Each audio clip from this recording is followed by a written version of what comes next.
all the innovation that comes from digital ultimately is rooted in what are the ideas. And it's important, as much as we focus on technology, that we don't overlook that the idea ultimately is what makes things get shared and gets people excited. The most important creative tool in my life is actually the Buzzfeed Dashboard that allows me to track for every piece of content we work with, what's getting shared, what's going viral, and what's really starting to get spread. So that's my #1 tool. I use it every day. The most important creative in my own life. It's a tough one. Well, the first answer that comes to mind, you're asking me on the spot, I guess it would be my father. He switched careers from podiatry to real estate at the age of 40. That's pretty creative, and that's kind of entrepreneurial, and those are two forces that I try to focus on a lot in my own life, so I guess I'd have to say him.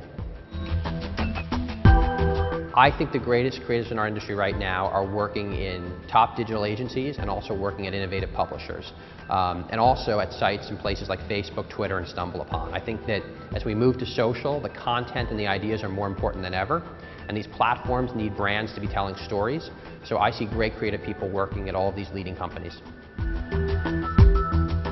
I see creativity kind of everywhere, whether it's in art and culture and walking down the street, the ways that small businesses are operated, the ways that new formats of television shows and entertainment are created. I think social has changed everything in our world, and when I look at how that's transforming, media and entertainment, that's what influences me in our own business.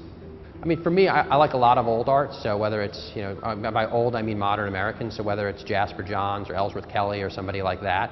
I like to walk around the Whitney a lot, so I like kind of that 50s, 60s type art. That's what inspires me the most.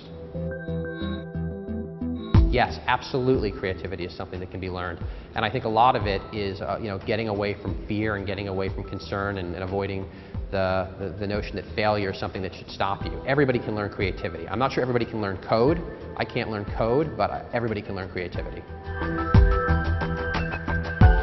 A standout creative moment in my life. I think it was probably about 2 years ago when we were deciding how to monetize Buzzfeed, and the question was whether or not brands would have content, and we decided to kind of bet the whole company that would happen and that would come around, and I think that took a lot of kind of creativity on my part and Jonah's part and other members of the team. So that might have been more kind of just taking a big jump than creative, but it's the one that always stands out to me.